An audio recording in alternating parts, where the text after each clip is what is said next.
வணக்கம் சார். வணக்கம் சத்யா. மியூச்சுவல் ஃபண்ட்ஸ்ல குறிப்பா எஸ்ஐபி வழியா ஒவ்வொரு மாசமுமே அதிகமான அளவுல பணம் இன்ஃப்ளோ வருது அப்படிங்கறத நம்ம செய்திகள்ல பாக்குறோம். மார்க்கெட்டோட பெர்ஃபார்மன்ஸும் இப்போ பாசிட்டிவ்ல இருக்கு. கூடிய சீக்கிரமே ஆல் டைம் ஹையை நோக்கி போயிட்டு இருக்கு அப்படிங்கிற செய்திகளையும் பாக்குறோம். ஆனாலும் நிறைய மியூச்சுவல் ஃபண்ட்ஸ் நிறுவனங்கள் எல்லாம் கேஷாவே வச்சிட்டு இருக்காங்க. அவங்க இன்னும் ஸ்டாக்ஸ்ல இன்வெஸ்ட் பண்ணல. நிறைய கேஷ் ரிசர்வ்ஸ் வச்சிருக்காங்க அப்படிங்கிற ஒரு ஸ்டாட்டிஸ்டிக்ஸை பாக்குறோம். ஸோ இதுக்கு என்ன காரணம்? இந்த மியூச்சுவல் ஃபண்ட் நிறுவனங்களுக்கு கண்டிப்பா அவங்களோட பணத்தை எல்லாருமே இன்வெஸ்ட் பண்ணணும் அப்படின்னு எந்த கிரைட்டீரியாவும் இல்லையா? இது ஒரு பெரிய அட்வான்டேஜா எல்லா இன்வெஸ்டர்ஸும் பார்க்கலாம். ஏன் மியூச்சுவல் ஃபண்ட்ல இன்வெஸ்ட்மெண்ட் பண்ணோம்னா இந்த ஒரு பாயிண்ட்டையும் சேர்த்துக்கலாம். ஏன்னா இப்போ நம்ம ஒரு பணம் கொடுக்குறோன்னா, இப்போ ஒன்றும் வட்டி கொடுத்து பிஸ்னஸ் எடுத்தானா கொடுத்தாதான் காசு ஒரு இன்ட்ரெஸ்ட் வரும். இப்போ வட்டி பிஸ்னஸாக இருந்தாலும் சரி, லோன்ஸாக இருந்தாலும். பட் ஆனால் மியூச்சுவல் ஃபண்டை பொறுத்த வரைக்கும் நம்ம ஸ்டாக்ஸில் போடுறோம் ரிஸ்க்கு அப்படின்றோம். பட் இவங்க ஏன் ஹோல்ட் பண்ணுறாங்க அப்படின்னா வேல்யூவேஷன்ஸ் அதிகமாக இருக்குது. இப்போ ஒரு பர்டிகுலர் ஸ்கீம் ஸ்மால் கேப்னா வேல்யூவேஷன்ஸ் அதிகமாக இருக்குன்னா நிறைய ஸ்கீம்ஸ்லாம் சில டைமில் அவங்க பை பண்ணுறதே ஸ்டாப் பண்ணிடுவாங்க. அவங்க பணம் இன்ஃப்ளோவே அதுவும் எஸ்ஐபி கண்டினியூ ஆகும்.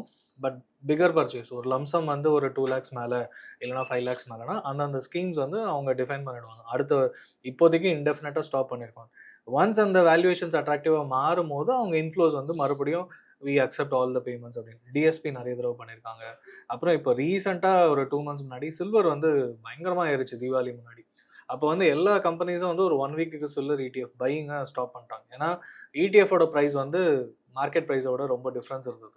ஸோ அப்போ வந்து எப்படி பை பண்ணுறதுன்னு, இன்னொன்று ஃபியூச்சர் எங்கே போகும்னு தெரியல. ஸ்டாக்காக இருந்தால் தெரியும் வேல்யூவேஷன்ஸ் ஹோல்ட் பண்ணலாம் பை பண்ணலான்னு. ஸோ அதை ஸ்டாப் பண்ணாங்க. ஸோ எந்த அசட் கிளாஸ் மியூச்சுவல் ஃபண்டுக்குள்ளே இருந்தாலும் இந்த மாதிரி டைம்லைன் வேல்யூவேஷன்ஸ் அதிகமாக இருக்குன்னா ஹோல்ட் பண்ணுவாங்க. அண்ட் அது வந்து ஒரு Parag Parikh for example I think last year வந்து ஒரு 19% வரைக்கும் ஹோல்ட் பண்ணியிருந்தாங்க. அவங்களோட ஓவரால் இன்ஃப்ளோ வர சேர்த்து வச்சுட்டே இருந்தாங்க. பட் மார்க்கெட் வேல்யூவேஷன்ஸ் குறையும் போது அண்ட் போன வருஷம் 81 இருந்தது, நடுவில் ஒரு 72,000-73,000 வந்துச்சு. அப்போ தான் மறுபடியும் நிறைய டிப்ளாய் பண்ணாங்க. So it's up to the scheme. அதுக்குன்னு அவங்க இன்டெஃபினட்டாக ஹோல்ட் பண்ணாங்கன்னா அது அவங்களோட ரிட்டர்ன்ஸை பாதிக்கும். ஸோ அந்த மாதிரி ஹோல்ட் பண்ணாங்கன்னா கண்டிப்பாக பியர் கம்பேரிசன் வரும்போது அவங்க லேகார்ட் ஆகிடுவாங்க. ஸோ ஃபியூச்சர் இன்ஃப்ளோஸ் பாதிக்கும். ஸோ அந்த ஒரு எப்போ போடணும் போடக்கூடாதுன்ற ஒரு வரைமுறை தெரிஞ்சு தான் எல்லாரும் பண்ணுவாங்க. ஸோ அதனால இன்வெஸ்டர்ஸ் இந்த நம்பருக்காக பயப்பட வேணாம். It's a very big advantage for the investor. இப்போ கம்பெனிஸ் வந்து ஏஎம்சிஸ்லாம் இதை ஹோல்ட் பண்றாங்க அப்படின்னா எஸ்ஐபி இன்ஃப்ளோவையும் நிறுத்திடுவாங்களா? அவங்க இன்வெஸ்டர்ஸ் கிட்ட இருந்து எஸ்ஐபி எடுத்துக்க மாட்டாங்களா? எஸ்ஐபி இன்ஃப்ளோ ஆட் ஆகிட்டே இருக்கும். இன்னொன்று பார்த்தீங்கன்னா இப்போ ஐ திங்க் இப்போ 3.2% overall cash reserve, overall asset under management. இப்போ நம்ம 80,000 கோடி கிட்ட வந்துட்டோம். இப்போ 80 lakh crores, 80,000 இல்லை 80 lakh crores ஓவரால் ஏஎம். அதில் 3% பெரிய அமௌண்ட் இல்லை. பட் அந்த 3% அமௌண்ட்டை மட்டும் பார்த்தீங்கன்னா ரொம்ப பெருசாக தெரியும் இந்த இருக்கிற சைஸுக்கு 80 lakh crores போது. ஸோ அதனால இதை பார்த்து கவலைப்பட வேணாம். ஏன்னா எஸ்ஐபி இன்ஃப்ளோஸ் பார்த்தீங்கன்னா மந்த்லி வந்து ஆவரேஜாக 20-25,000 crores வருது. ஸோ அது எல்லாத்தையுமே டிப்ளாய் பண்ணி தான் ஆகணுமானா வேல்யூவேஷன்ஸ் பார்ப்பாங்க.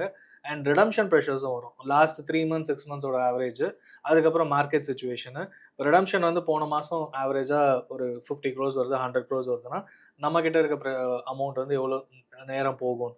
அதே மாதிரி அவங்க இதுக்கு முன்னாடி ஒரு மார்க்கெட் கிராஷ் வந்ததுன்னா எவ்வளோ லிக்விடிட்டி தேவைப்படும்.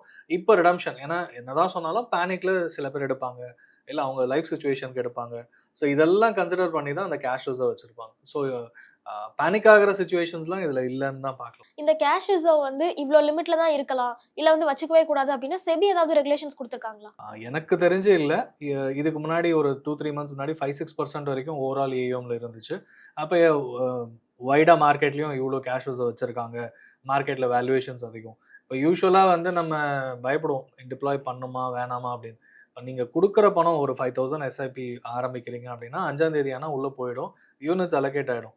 ஸோ அது வந்து ஒரு ரிடம்ஷன் ஆக ஒரு அமௌண்ட் போட்டுகிட்டே இருப்பாங்க. ஒரு போர்ஷன் வந்து ஹோல்ட் பண்ணியிருப்பாங்க. ஏன்னா ஒரு வேல்யூவேஷன் அட்ராக்டிவ் ஒரு கம்பெனியோ இல்லை எக்ஸிஸ்டிங் கம்பெனி மாறும் போது அப்போ ரீடிப்ளாய் இருக்கிற பணத்தை உள்ளே போட்டால் தான் அடுத்த 2 yearsக்கோ 1 yearலையோ 6 monthsலையோ ரிட்டர்ன்ஸ் காமிக்க முடியும். So as a fund scheme வந்து பர்ஃபார்மன்ஸ் காமிக்கணும்னா அந்த வெயிட் பண்ணி இன்வெஸ்ட்மெண்ட் பண்ணுறது நல்லது. ஸோ நம்ம ஆஸ் அன் இன்வெஸ்டர் நம்ம வந்து பணம் இருக்கும்போது போட்டுருணும்னு நினைப்போம். அது நம்ம ஸ்டாக்ல போடும்போது ஸ்டாக் கிடைக்காட்டி ஏதோ ஒரு ஸ்டாக்கை வாங்கணும்னு வாங்கி வச்சோம்னா அடுத்த 1 or 2 yearsக்கு ரிட்டர்ன்ஸ் இருக்காது. பட் அதுவே மார்க்கெட் வேல்யூவேஷன்ஸ் பார்த்து இந்த டைமில் இந்த செக்டாரில் இந்த ஸ்டாக்ல போட்டால் எனக்கு கரெக்டாக இருக்கும் தெரிஞ்சு அனலைஸ் பண்ணி போட்டால் தான் நமக்கு வந்து அடுத்த 6 months to 1 yearல நல்ல ரிட்டர்ன்ஸ் பார்க்க முடியும். அந்த வேலையை மியூச்சுவல் ஃபண்ட் மேனேஜர்ஸ் பண்ணும்போது நம்ம கவலைப்பட வேணும்.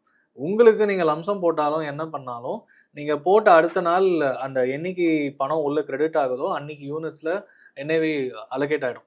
ஸோ கேஷ் ரிசர்வ் வச்சுக்கிட்டே இருந்தாலும் யூனிட்ஸ் அலோகேட் பண்ணிகிட்டே இருப்பாங்க. ஏன்னா பேரலாக எவ்ரி மந்த் ஒரு ரிடம்ஷன் நடக்கும், இல்லைனா ஸ்விட்ச் அவுட்ஸ் நடக்கும். ஸோ அதெல்லாம் காம்பன்சேட் பண்ணிடுவாங்க. ஸோ இதெல்லாம் வந்து நுவான்சஸ் ஆஃப் ஸ்கீம் மேனேஜ்மெண்ட். அது வந்து கண்டிப்பாக ஃபண்ட் மேனேஜர்ஸ் பார்த்துப்பாங்க. இன்வெஸ்டரா பயப்பட வேணாம் தான் நான் இப்போ வேல்யூவேஷன் ஜாஸ்தியா இருக்கிறதுனால தான் கேஷ் ரிசர்வ்ஸ் வந்து வச்சிருக்காங்க அப்படின்னு சொல்றீங்க. இந்த வேல்யூவேஷன்ஸை எதை பொறுத்து டிட்டர்மின் பண்றாங்க சார்? ஏன்னா இப்போ நமக்கு மார்க்கெட் 26,200 ரீச் பண்ணியிருந்தது, அதையே இன்னும் நம்ம பிரேக் பண்ணல, அதுக்கே ஒரு 300 பாயிண்ட்ஸ் கிட்ட இருக்கு. இந்தியாவோட growth ஸ்டோரி வந்து ரொம்ப இன்டாக்டா இருக்கு, அடுத்த 10 இயர்ஸ்ல நம்ம இண்டெக்ஸே வந்து ஒரு நல்ல ரிட்டர்ன்ஸ் கொடுக்கும் அப்படிங்கிறதையும் பேசுறாங்க. ஸோ அதெல்லாம் கம்பேர் பண்ணும்போது இப்போ இருக்கிற இந்த மார்க்கெட் கண்டிஷன் ஓவர் வேல்யூட் அப்படின்னு எப்படி நம்புறாங்க? ஓவர் வேல்யூடுன்றதை விட வேல்யூவேஷன்ஸ் மட்டுமே ஒரு ரீசன் கிடையாது கேஷ் ரிசர்வ்ஸ்க்கு. இப்போ ரிடம்ஷன்ஸ் அதிகமாக இருக்குது, ப்ரெஷர் வரப்போகுது அப்படின்னா அந்த டைம்லேயும் ஹோல்ட் பண்ணுவாங்க.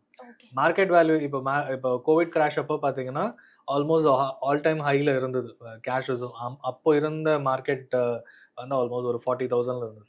அப்போ இருந்த சுச்சுவேஷனுக்கு ஏஎம்லாம் இன்னும் கம்மி, ரொம்பவே கம்மியாக இருந்தது. அந்த டைமில் எனக்கு கேஷ் ரிசர்வ் அதிகமாக இருந்தது. பட் அடுத்த 3 to 6 monthஸில் மார்க்கெட் வந்து 25,000 இருந்துச்சு. அப்போ எல்லாருமே டிப்ளாய் பண்ணிட்டாங்க. யாரெல்லாம் அதிகமாக வேல்யூவேஷன்ஸ், யாரெல்லாம் அதிகமாக கேஷ் வச்சுருந்தாங்களோ ஆல்மோஸ்ட் என்டையர் மணி டிப்ளாய் பண்ணியாச்சு. கன்சிடரிங் ஒரு 2% 1% வச்சுருந்து பண்ணியிருந்தோம். ஸோ இந்த மாதிரி கோவிட் மாதிரி சுச்சுவேஷன், அந்த கிராஷ் வரப்போகுது இல்லை வந்துருச்சு. அப்புறம் வேல்யூவேஷன் சொல்கிறது இப்போது எல்லாருமே மிட் அண்ட் ஸ்மால் கேப் வந்து ஐ திங்க் பிப்ரவரி மார்ச்லேருந்தே வேல்யூவேஷன்ஸ் அதிகம்னு சொல்லி கொஞ்சம் கரெக்ஷன் ஆச்சு ஓவரால் இண்டெக்ஸ். பட் ஸ்டில் அதிகம்னு சொல்கிறாங்க.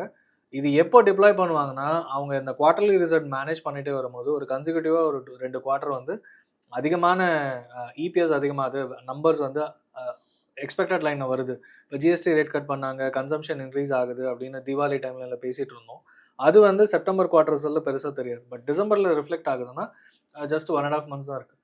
ஸோ ஒரு 2 குவார்ட்டர் வெயிட் பண்ணாலும் அதுக்கு இமீடியட்டாக அடுத்த மாதமே டிப்ளாய் பண்ண முடியும். ஐ திங்க் அக்டோபரில் வேல்யூவேஷன்ஸ் ஓரளவுக்கு ஓகேன்னு சொல்லிட்டு ஒரு 15,000 கோடி உள்ளே போட்டிருக்காங்க. அண்ட் புது ஐபிஓஸ் வரும்போது அந்த நம்பர்ஸ் கரெக்டான லெவலில் இருக்குது, இல்லை வந்து ஒரு 2 weeksல அட்ராக்டிவாக இருக்குன்னா அதுலேயும் பண்ணுவாங்க. ஸோ நம்ம புது கம்பெனிஸ் வருது, புது செக்டார்ஸ் வருதுனாலும் லான்ச் பண்ணுவாங்க. ஸோ அதனால் ஓவரால் மார்க்கெட் கண்டிஷன்னு பார்த்துட்டு அண்ட் அந்த பர்டிகுலர் ஸ்கீம், ஏன்னா நமக்கு வந்து over diversified mutual fund, large cap தனி, லார்ஜ் அண்ட் மிட்டு தனி, இண்டெக்ஸ் ஃபண்ட் தனி. இண்டெக்ஸில் போடுற பணம் தான் அந்த இண்டெக்ஸ் ஃபுல்லாக போட்டாகணும். செக்டரில் அந்த மிட் கேப் ஃபண்டுன்னு போச்சுன்னா 250 கம்பெனியில் இவங்க எங்கே வச்சுருக்காங்க, அந்த கம்பெனிஸ் வேல்யூஷன்ஸ் அட்ராக்டிவ் வந்து அதிலே ஆட் பண்ணுவோம். பட் ஸ்டில் வேறு ஏதாவது ஒரு கம்பெனி அட்ராக்டிவாக இருக்குது, இபிஎஸ் க்ரோத் இருக்குது, ரெவென்யூ க்ரோத் இருக்குது அப்படின்னு தெரியுது, அண்ட் ஃபியூச்சர் ப்ராஸ்பெக்ட் நல்லா இருக்குன்னா டிப்ளாய் பண்ணுவாங்க.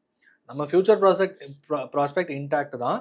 பட் இப்போ இன்வெஸ்ட்மெண்ட் ஒரு பொருளை 200 ரூபாய்க்கு வாங்குறதுக்கு பதில் 150 ரூபாய்க்கு வாங்கினா இன்வெஸ்டருக்கு லாபம். ஸோ அப்போ அந்த 200 ரூபான்றது வந்து 300 400 போகும்போது வாங்கினா இன்னும் லாஸ் தான். ஏன்னா திருப்பி அங்கேருந்து மேலே போகும். பட் ஆனால் மறுபடியும் 150 200 வந்துட்டு மேலே போச்சுன்னா லாஸ் இருக்கும். ஸோ அதனால் அது கரெக்டான நம்பர்ஸில் வாங்குறோமா, ஆவரேஜ் அவுட் பண்ணுறோமா, இதெல்லாம் வந்து ஃபண்ட் மேனேஜர் கணக்கில் வச்சுட்டு தான் பண்ணுவாங்க. சார் அப்போ இப்போ நான் இன்வெஸ்ட் பண்ற அந்த ஏஎம்சி அதிகமான அளவில் கேஷ் ரிசர்வ் வச்சிருக்காங்க அப்படின்னா அது ஒரு நல்ல சைன், அவங்க வந்து இன்னும் எனக்கு அதில் நிறைய லாபம் கிடைக்க போகுது அப்படிங்கிறத எடுத்துக்கலாமா? நீங்கள் லாங் டேர்ம் இன்வெஸ்டராக இருக்கணும். இப்போ நீங்கள் போட்டுட்டு 1 year, நிறைய பேர் வந்து கோவிட்லேருந்து நெக்ஸ்ட் 2-3 yearsல ரிட்டர்ன்ஸை பார்த்துட்டு அடுத்த 2-3 years எனக்கு இதே மாதிரி ரிட்டர்ன்ஸ் வருமானு கேட்டாங்க. இப்போ நான் சொன்ன பராக்லாம் பார்த்தீங்கன்னா ஐ திங்க் லாஸ்ட் இயரில் 19% கேஷ் ரிசர்வ். பட் அதுக்கு முன்னாடி 4 years 5 years ரிட்டர்ன்ஸ்லாம் வந்து டாப் 3 டாப் 2ல இருந்த fund, flexi cap fund. So அடுத்த 2 yearsல அதே மாதிரி டாப்பில் இருக்குமானா மேபி டவுட்டாக இருக்கும். பட் ஃபண்டோட பர்ஃபார்மன்ஸு, அப்புறம் குவாலிட்டி ஆஃப் ஸ்டாக்ஸு, அவங்களோட ஹோல்டிங், ஏன்னா அந்த கம்பெனி மட்டும்தான் அவங்க ஓன் மணியே அதில் இன்வெஸ்ட்மெண்ட் பண்ணியிருப்பாங்க. ஸோ அது மாதிரி நோன் நேம் அப்படி இருக்கிறதுனால தைரியமாக இன்வெஸ்ட்மெண்ட் பண்ணலாம். பட் எந்த ஒரு ஈக்விட்டி ஃபண்ட் யாராவது வரதா இருந்தாலும் கண்டிப்பாக ஒரு 4 to 5 years மினிமம் ஒரு டைம்லைன் வச்சுட்டு வாங்க. ஸோ கேஷ் ரிசர்வ்ன்றது ஜஸ்ட் பர்ஃபார்மன்ஸ். இப்போ நம்ம ஒரு கம்பெனி இன்வெஸ்ட்மெண்ட் அனலைஸ் பண்ணி பண்ணுறோன்னா அவங்க எவ்வளோ கேஷ் வச்சுருக்காங்க, அப்புறம் எவ்வளோ ஃப்யூச்சர் வச்சுருக்காங்க, டெட்டு எவ்வளோ வாங்க போகிறாங்க, இது எல்லாத்தையும் பார்த்துட்டு ஃபினான்ஷியல்ஸ் நல்லா இருக்கணும். அதே மாதிரி இந்த ஸ்கீம் வந்து வேல்யூஷன்ஸ், இப்போ நிறைய பேர் வந்து கொஸ்டின் பண்ணுவாங்க, வேல்யூஷன்ஸ் அதிகமாக இருக்குது, இப்போ ஸ்டார்ட் பண்ணிட்டோமா இல்லை இப்போ இன்னும் ஒரு 6 மாதம் கழிச்சு இல்லை 3 months கழிச்சு ஸ்டார்ட் பண்ணிட்டோமா, அந்த வேல்யூஷன்ஸ் எப்போ அட்ராக்டிவாக மாறும், எப்போ பணம் போடுவாங்கன்னு தெரியும். அதுக்காக தான் இந்த நம்பர் ரொம்ப அதிகமாக இருக்குது கம்மியாக இருக்குன்னு நம்ம சொல்ல முடியாது. ஏன்னா பராக்பாரிக்கே 19% சொன்னேன். ஸோ மற்ற ஃபண்ட்ஸ் 5-6%, 8%, 3% வச்சுருப்பாங்க. சில பேர் அட்ராக்டிவாக இருக்குன்னு மொத்தமாக டிப்ளாய் பண்ணியிருப்பாங்க. பட் இன்னொரு ஃப்ளெக்ஸி கேப் வந்து ஹோல்ட் பண்ணியிருப்பாங்க. ஸோ ஏன்னா 2 ஃபண்ட் மேனேஜருக்கு வேறு பர்ஸ்பெக்டிவ் கண்டிப்பாக இருக்கும். ஸோ ஆஸ் அன் இன்வெஸ்டர் அதை வந்து ஒரு நெகட்டிவ் பாயிண்ட்டாக பார்க்க வேணாம். அதிகமாக இருந்தால் நல்லது தான், கம்மியாக இருந்தாலும் அவங்க இருக்கிற ஃபண்ட்ஸை கரெக்டான வேல்யூவில் போட்டிருக்காங்களா, last 1 year 2 year 3 years returns பார்த்தாலே கரெக்டாக வேலை பண்ணியிருக்காங்களான்னு நமக்கு தெரியும். ஸோ அதனால் just an additional tool, expense ratio பார்ப்போம், ஏயுஎம் சைஸ் பார்ப்போம், ஃபண்ட் மேனேஜர் யாருன்னு பார்ப்போம், ஆரம்பித்த டைம்லைன் பார்ப்போம். அந்த மாதிரி கேஷ் ரிசர்வும் உங்களுக்கு தெரியும், பார்க்கணுன்னா பார்த்துக்கோங்கன்னு சொல்லுவேன். இப்போ இந்த கேஷ் ரிசர்வை எவ்வளோ வச்சுக்கலாம், இந்த லிமிட்டை நம்ம அதிகப்படுத்தலாமா இல்லை குறைக்கலாமா அப்படிங்கிறது கம்ப்ளீட்டாக ஃபண்ட் மேனேஜரோட கால் தானா, இல்லை வேற யாரும் இதை டிசைட் பண்ணுவாங்க? அந்த ஃபண்டை பொறுத்த வரைக்கும், அந்த ஸ்கீமை பொறுத்த வரைக்கும் ஃபண்ட் மேனேஜர். ஏன்னா ஒரு ஏஎம்சி வந்து ஒரு 15-20 ஸ்கீம்ஸ் ஈக்விட்டிலே வச்சுருக்காங்க, 15 ஸ்கீம் வச்சுருக்காங்க அப்படின்னா ஒவ்வொரு 3 ஸ்கீம் 4 ஸ்கீமுக்கும் வந்து ஒரு ஃபண்ட் மேனேஜர் இருப்பாங்க, அது கீழே ஒரு ரிசர்ச் அனலிஸ்ட் இருப்பாங்க. ஸோ இட்ஸ் நாட் ஒரு ஒன் மேன் டெசிஷன் கிடையாது.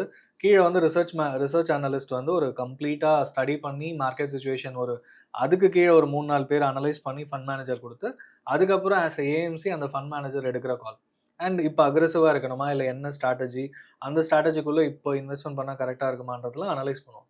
ஸோ அதனால் அந்த ஃபண்ட் மேனேஜர் தான் சிங்கிள் பாயிண்ட் ஆஃப் கான்டாக்ட் சொல்லலாம் அந்த டிசிஷன். அப்புறம் இந்த கேஷ் ரிசர்வை திருப்பியும் ரீஇன்வெஸ்ட் பண்ணுறது, இந்த ப்ராசஸ் எதை பேஸ் பண்ணி பண்ணுவாங்க? அகைன் வேல்யூவேஷன் தானா, இல்லை அதில் வேற என்ன க்ரைட்டீரியாஸ்லாம் இருக்கும்?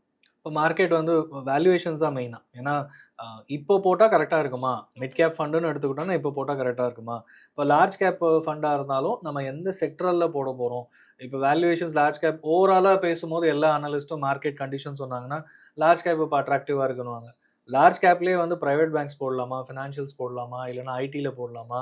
ஐடியில் வேல்யூவேஷன்ஸ் அட்ராக்டிவாக இருந்தால் நெக்ஸ்ட் 2 இயர்ஸ் வந்து ப்ராஸ்பெக்ட் இல்லை, இன்னும் கொஞ்சம் டைம் வெயிட் பண்ணலாம் அப்படின்னா வெயிட் பண்ணலாமா. இதெல்லாம் பார்த்துட்டு தான் ஒரு ஃபண்ட் டெப்ளாய்மெண்ட் இருக்கும். அண்ட் எஃப்ஐஎஸ் பணம் எடுக்கிறாங்கன்னா மார்க்கெட் கொஞ்சம் குறையும். அண்ட் லோக்கல் மார்க்கெட்டில் பேஸ்ட் ஆன் தட் அந்த ரியாக்ஷன்ஸ் இருக்கா, அண்ட் கவர்மெண்ட் வந்து வேறு ஏதாவது டிசிஷன் எடுக்க போகிறாங்க, அது மார்க்கெட் நெகட்டிவாக இருக்குமா. இந்த மாதிரி ஓவரால் 360 டிகிரி பெர்ஸ்பெக்டிவ் எடுத்துக்கிட்டு தான் ஒரு கால் இருக்கும். கேஷ் ரிசர்வ் டெப்ளாய்மெண்ட்ன்றதும் சரி, ஹோல்ட் பண்ணுறதும். மார்க்கெட் வந்து ஒரு ரேலி பண்ணும்போது இல்லை ஒரு அப் ட்ரெண்ட்ல போகும்போது தான் மேக்ஸிமம் இந்த கேஷ் ரிசர்வ்ஸ் வந்து அதிகமாக வச்சுப்பாங்களா? அது வந்து ஃபிக்ஸட் கிடையாது. இப்போ யூஸ்வலாக பார்த்தீங்கன்னா மார்க்கெட் ஏற ஏற ஏற ஒரு நல்லா அதிகமாகும் போது ஐபிஓஸ் வரும், எல்லாமே வரும். அதே மாதிரி மார்க்கெட் ஏறும் போது தான் ஆஸ் அன் இன்வெஸ்டர் எனக்கும் வந்து ஓகே லாஸ்ட் 1 இயர் நல்லா ரிட்டர்ன்ஸ் இருக்குது, லாஸ்ட் 3 இயர்ஸ் ரிட்டர்ன்ஸ் சூப்பராக இருக்குது, நானும் மியூச்சுவல் ஃபண்டில் போடலாமான்னு பார்க்க ஆரம்பிப்பேன். அப்போது பணம் வந்துக்கிட்டே இருக்கும். ரொம்ப ரேலியான பிறகு நம்ம லாஸ்ட் ஒரு 5 இயர்ஸே எடுத்துப்போம். 2020லேருந்து 23-24 வரைக்கும் ஒரு ஒன் வே ஜேர்னி மாதிரி தான் மேலே எக்ஸ்போனென்ஷியலாக க்ரோ ஆச்சு. 24 செப்டம்பர்லேருந்து இந்த ஆல்மோஸ்ட் 13-14 மந்த்ஸாக அந்த 82,000 போய் ஒரு 72-73 வரைக்கும் வந்துச்சு, திருப்பி ரேலி ஆகிருக்கு, இவ்வளோ தூரம் வந்திருக்கு. ஸோ லாஸ்ட் ஒரு வருஷமாக பார்த்தீங்கன்னா 4% 5% தான் ரிட்டர்ன்ஸ். ஸோ அதுக்கு முன்னாடி 5 வருஷம் இவ்வளோ வந்துச்சு, ஏன் வரலன்னு கேள்வி கேட்க முடியாது. ஏன்னா லாஸ்ட் 5 இயர்ஸ் வந்து கோவிட் டிப்புனால எல்லா கம்பெனிஸும் நல்ல க்ரோத்து ப்ராஸ்பெக்ட் இருக்குது, எல்லாம் நடந்துச்சு. இப்போ வந்து மார்க்கெட் ஃப்ளாட் ஆயிடுச்சு, இன்னும் கன்சம்ஷன் பிக்கப் ஆகணும், இன்ஃப்ரா எல்லாம் பிக்கப் ஆகணும்னு சொல்லும்போது அந்த நம்பர்ஸ், அந்த ஸ்டாக் மார்க்கெட் பேசும்போது எப்படி நம்பர்ஸ் ரிஃப்ளெக்ட் ஆனால் தான் ஸ்டாக் ஏறுமோ, இந்த நம்பர்ஸ் ரிஃப்ளெக்ட் ஆச்சுன்னா overall stock market stocks companies performance இருந்ததுன்னா மியூச்சுவல் ஃபண்ட் இன்டைரக்ட்லி அவங்களும் வந்து பணத்தை டிப்ளாய் பண்ணுவாங்க, ஏறும். ஸோ மேலே ஏறும் போது கொஞ்சம் கொஞ்சமாக இன்வெஸ்டர் இன்ட்ரெஸ்ட் வந்துகிட்டே இருக்கும். அப்போ டிப்பு வரும்போது பணம் வரும், வேல்யூவேஷன்ஸ் இல்லாததுனால போடலாமா வேணாமான்ற ஒரு இதில் ஹோல்ட் பண்ணுவாங்க. அண்ட் இட்ஸ் அகெயின் ஒரு ட்ராப் ஆகி திருப்பி ஏறும்.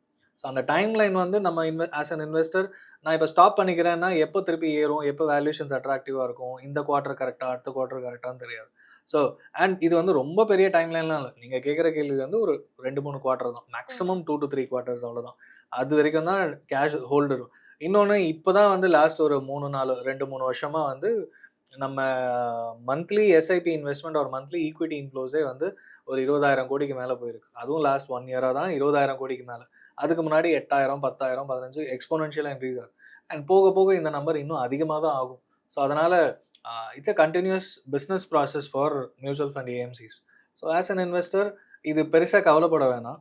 அண்ட் இது ஒரு பெரிய டாப்பிக்காக நம்ம நிறைய விஷயம் தெரிஞ்சிடுச்சுன்னா, ஜஸ்ட் லைக் எக்ஸ்பென்ஸ் ரேஷியோ குறையுது அண்ட் புது ஸ்கீம்ஸ் வருது, புதுசாக லான்ச் பண்ணுறாங்க, அதெல்லாம் எப்படி ஒரு இன்ஃபர்மேஷனும் this is also an information. இதை பார்த்து ஒரி பண்ண வேண்டிய அவசியமே இல்லை. இப்போ நான் இன்வெஸ்ட் பண்ணுற ஏஎம்சி வந்து கேஷ் ரிசர்வை அதிகப்படுத்திட்டே இருக்காங்க, அந்த டைமில் நான் எஸ்ஐபியும் கண்டினியூ பண்ணுறேன் அப்படின்னா என்னோட என்ஏவி இதனால டிஸ்டர்ப் ஆகுமா? இல்லை, நீங்கள் டிப்ளாய் 5ஆம் தேதினா 5ஆம் தேதி உங்கள் பணம் நீங்கள் எஸ்ஐபி பேங்க்லேருந்து போயிடும், உங்கள் யூனிட்ஸ் அலோகேட் ஆகிடும். NAV based on stock market performance. Okay. இப்போ நீங்கள் பேக் எண்டில் வந்து ஒரு ரிடம்ஷனும் வந்திருக்கும். நீங்கள் 5000 கொடுக்குறீங்கன்னா லாஸ்ட் ஒரு 3 வருஷமாக போட்ட ஒருத்தர் வந்து 50,000 ரூபாய் எடுத்திருப்பாரு. இல்லைன்னா லாஸ்ட் ஒரு 10 வருஷமாக போட்டவர் ஒரு 5 லட்சம் 10 லட்சம் இல்லை 1 கோடி ரிடம்ஷன் பண்ணியிருப்பாரு. அதுவுமே பேரலாக நடக்கும். ஸோ அதனால் NAV வந்து பியூர்லி பேஸ்ட் ஆன் ஸ்டாக் மார்க்கெட்டோட ரிட்டர்ன்ஸு அண்ட் ரிடம்ஷன் ஆக ஆக ஓவரால் கேஷ் ரிசர்வ் வெளியில் போகிறது வர்றது அதுவும் நடக்கும். NAV பொறுத்த வரைக்கும் இன்னைக்கு வந்து ஒரு ஃபண்டு நிப்பான் இந்தியாவோடது பார்த்தீங்கன்னா அந்த மிட் கேப் ஃபண்டு 10 ரூபாயில் ஆரம்பிச்சு இப்போ இன்னைக்கு 4300 கிட்ட இருக்கு. அதுக்கு மேலே முன்ன பின்ன இருக்கும். ஸோ 10 ரூபாயில் ஆரம்பிச்சு 4300 30 இயர்ஸில் ரொம்ப பெரிய மல்டிப்ளிகேஷன்ஸ். ஸோ இந்த அளவுக்கு மல்டிப்ளை ஆயிருக்கு. ஸோ இன்வெஸ்டர் வந்து 96 போட்டவர் இப்போ ரீடீம் பண்ணாருன்னா ஒன்றும் பெரிய அவருக்கு தேவை அவர் எடுத்துக்கிட்டார். ஸோ எவ்ரி டைம் நம்ம கோல் பேஸ் இன்வெஸ்ட்மெண்ட்னு பேசியிருக்கோம் மியூச்சுவல் ஃபண்டில். ஒரு 3 வருஷம் கழிச்சோ 5 வருஷம் கழிச்சோ 2 வருஷத்துலேயே பணம் வேணும் இல்லை அர்ஜென்ட்டுனா எடுத்துக்கிறாங்க. ஸோ அதனால் போடுறவங்களுக்கு அன்னன்னைக்கு எவ்ரி மந்த் 5ஆம் தேதினா 5ஆம் தேதி அன்னைக்கு NAV என்ன அந்த NAV calculation is again based on அன்னைக்கு மார்க்கெட் ஏறிச்சுன்னா ஏறும், குறைஞ்சதுன்னா குறையும். ஸோ அப்படி குறைஞ்சு ஏறி எவ்ரி மந்த் ஒரு NAV மாறிக்கிட்டே இருக்கும். ஸோ அந்த NAV டேட் அலோகேட் ஆகிட்டே இருக்கும். உங்கள் ஸ்டேட்மெண்ட் பார்த்தாலே தெரியும். லாஸ்ட் ஒரு 3 வருஷமா 4 வருஷமா ஆரம்பிச்சவங்க போட்டவங்கலாம் எடுத்து பார்த்தீங்கன்னா அன்னன்னைக்கு எவ்ரி மந்த் வந்து நம்பர்ஸ் மாறும். அது வந்து ஸ்டாக்னண்டாகவே இருக்காது. அப்புறம் இந்த கேஷ் ரிசர்வ் அப்படிங்கிறது ஆல்ரெடி இருக்கிற ஸ்டாக்ல இருந்து குவிட் பண்ணிட்டு வரதா இருக்குமா இல்ல ஃப்ரெஷ்ஷா வர்ற SIPs அவங்க இன்வெஸ்ட் பண்ணாம ரிசர்வ் பண்ற மாதிரி இருக்குமா சார்? வந்து ஃபண்ட் மேனேஜர் அண்ட் ஒரு கம்பெனியோட பர்ஃபார்மன்ஸ் எப்படி பண்றாங்க. ஓகே. ஆஸ் அன் இன்வெஸ்டர் வந்து இப்படி போட்டு அப்படி எடுப்பீங்களா, அதை பண்ணி இதை பண்ணுவீங்களான்னா ஒரு சாஃப்ட்வேர் கம்பெனியில் கோடிங் எப்படி தெரிஞ்சுக்கிறோமோ அந்த அளவுக்கு இன்ஃபர்மேஷன்ஸ். ஆஸ் அன் இன்வெஸ்டர் நீங்கள் இப்போ கொடுக்குற பணம் அன்னைக்கு NAVக்கு உங்களுக்கு கட் ஆகிடும். அந்த NAV எப்படி கால்குலேட் ஆகுதுன்னா அந்த இண்டெக்ஸ் ஃபண்டாக இருந்தால் அந்த டாப் 50 கம்பெனிஸில் market valuation overall market number அந்த நம்பரை பேஸ் பண்ணி 1 லட்சம் கோடினா அதோட சைஸ் அலோகேட் பண்ணுவாங்க. அதுபடி தான் பண்ண போகிறாங்க. அது மாற போகிறது இல்லை. ஸோ உங்களுக்கு NAV வருது, ரீடிங் பண்ணும்போது அந்த NAV கேன்சல் அந்த NAVக்கு மார்க்கெட் வேல்யூக்கு உங்களுக்கு கிடைக்க போகுது. அதுதான் லாஜிக். ஸோ உங்களுக்கு கேஷ் ரிசர்வ்னால இது பாதிக்குமா, அது பாதிக்காதுன்னா கண்டிப்பாக பாதிக்காது. So cash reserve is nothing to worry about. Market valuations அதை பேஸ் பண்ணி உங்களுக்கு அன்னைக்கு என்ன தேதியோ உங்களுக்கு பணம் கிடச்சிரும். ஸோ அதனால் அதை தாண்டி இன்னும் டீட்டெயிலாக தெரிஞ்சுக்கிட்டு நமக்கு ஓவர் இன்ஃபர்மேஷன்ஸ் தான். ஸோ ஓவராலாக உங்களுக்கு NAV அலோகேட் ஆகும். NAV பேஸ் பண்ணி உங்களுக்கு ரிடம்ஷனும் நடந்துடும். அண்ட் ஸ்டாக் பர்ஃபார்மன்ஸை பொறுத்து NAV மேலே கீழே போயிட்டு வந்துட்டு இருக்கும். அவ்வளோதான். This is more than enough for யாராக இருந்தாலும் இது இந்த இன்ஃபர்மேஷன் தெரிஞ்சாலே. ஓகே. இந்த கேஷ் ரிசர்வ்லாம் நம்ம அவ்வளோ கன்சர்னில் எடுத்துக்க வேணாம் அப்படின்னு சொல்றீங்க. அப்போ நான் ஒரு ஃபண்டை சூஸ் பண்ணும்போது முன்னாடி இல்லை ஒரு AMCயை சூஸ் பண்ண முன்னாடி என்னென்ன விஷயங்கள்லாம் பார்த்து இன்வெஸ்ட் பண்ணலாம் அப்படின்னு டிசைட் அவங்களோட லாஸ்ட் 5 இயர்ஸ் ரிட்டர்ன்ஸு எவ்வளோ வருஷமாக இருக்காங்க அண்ட் ஃபண்ட் மேனேஜரோட ட்ராக் ரெக்கார்ட் அதெல்லாம் தேடினாலே கிடச்சிரும். அண்ட் எனக்கு வந்து அது ரிஸ்க் எடுக்கிறது ஓகேவா, வெறும் ரிட்டர்ன்ஸ் பெர்ஸ்பெக்டிவில் மட்டும் யோசிக்கணுமா, இல்லைன்னா நான் வந்து ஒரு லாங் டேர்ம் இன்வெஸ்டர் அப்படின்னும் போது இப்போ இருக்கிற லாஸ்ட் 5 இயர்ஸ் 3 இயர்ஸ் ரிட்டர்ன்ஸை தாண்டி எனக்கு அந்த ஹையர் ரிட்டர்ன்ஸ் வேணும்னு போடணுமா. ஏன்னா ஹையர் ரிட்டர்ன்ஸ்னு போகும்போது மார்க்கெட் குறையும் போது மாறும். ஸோ ஸ்மால் அண்ட் மிட் கேப்லாம் பார்த்தீங்கன்னா valuations last 6 months negative returns. But எனக்கு ஓகேன்னு இருக்கிறவங்க பண்ணுவாங்க. அப்படி இல்லைன்னா குவிட் பண்ணிவிட்டு மாற்றிக்கிட்டே இருப்பாங்க. இப்போ மாற்றுறேன் அப்படி மாற்றுறேன். ஸோ லாங் டேர்ம் இன்வெஸ்டரோட சிம்பிள் ஸ்ட்ராட்டஜி ஒரு லார்ஜ் அண்ட் மிட் கேப்போ ஃப்ளெக்ஸி கேப்போ மல்டி கேப் இது மாதிரி சூஸ் பண்ணிட்டாங்கன்னா 10 இயர்ஸ் 15 இயர்ஸ்க்கு கண்டினியூ பண்ணலாம். ரூபி காஸ்ட் ஆவரேஜிங்கில் ஆட்டோமேட்டிக்காக மாறும். ஏன்னா 10 ரூபாயில் ஆரம்பித்து 4250 நம்ம பார்த்தோம். அதே மாதிரி நிறைய ஸ்கீம்ஸ் வந்து 3000 2000 இல்லைனா ஆரம்பித்து 300 500 அந்த மாதிரி மாறிட்டு தான் இருக்குது. So which means any fund நீங்கள் லாங் டேர்ம் வச்சுட்டு இருக்கும் போது கண்டிப்பாக மல்டிப்ளை ஆகிட்டு தான் இருக்குது. அதுக்கான ட்ராக் ரெக்கார்ட்ஸும் இருக்குது.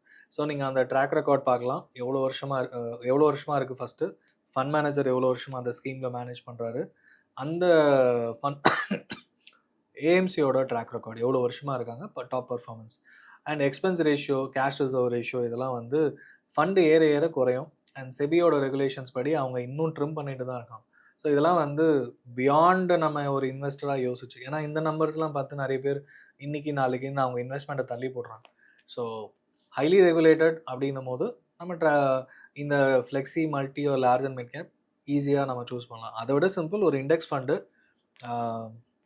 Nifty next 50 or Nifty mid cap index ஒரு நிஃப்டி ஸ்மால் கேப் இண்டெக்ஸ் போட்டுட்டு குறைஞ்சது ஒரு 5+ இயர் இன்வெஸ்ட்மெண்ட் பண்ணிங்கன்னா ஈஸியாக 15% அண்ட் அபோவ் கிடைக்கிறதுக்கு வாய்ப்பு இருக்குது. ஸோ அதனால் ரொம்ப இன்ஃபர்மேஷன்ஸ் தெரிஞ்சாலும் நம்ம நிறைய யோசிப்போம். நிறைய பேர் வந்து போன வருஷம் வேல்யூவேஷன்ஸ் அதிகமாக இருக்குது நான் ஹோல்ட் பண்ணுறேன்னாங்க. பட் யாரெல்லாம் ஒரு 1.5 இயர்ஸாக SIP போட்டாங்களோ நல்ல ரிட்டர்ன்ஸ் இருக்குது. அட்லீஸ்ட் 12%. ஸோ FDயில் வச்சுருக்கிறத விட இங்கே போட்டிருந்தீங்கன்னா கண்டிப்பாக நல்ல ரிட்டர்ன்ஸ். செக்ட்ரல் ஃபண்ட்ஸ் போடும்போது இன்னும் அதிக ரிட்டர்ன்ஸ். ஸோ உங்களுக்கு மார்க்கெட் வேல்யூவேஷன் ஜென்ரல் நியூஸ்லாம் கேட்டுட்டு இல்லை யூடியூப் வீடியோஸ் பார்த்துட்டு ஹோல்ட் பண்ணுறதை விட உங்களுக்கு டவுட் வரும்போது இன்னும் ஸ்பெசிஃபிக்காக ஒரு ஃபைனான்ஷியல் அட்வைசரை ரீச் அவுட் பண்ணிங்கன்னா ஈஸியாக உங்களுக்கு ஹெல்ப் பண்ண முடியும். Thank you sir, thank you so much. மேலும் ஈடி தமிழ் சேனல்ல வரப்போகும் பிசினஸ் மற்றும் அது ரிலேட்டடான வீடியோவை பார்க்க உடனே கீழே இருக்க சப்ஸ்கிரைப் பட்டனை கிளிக் பண்ணுங்க.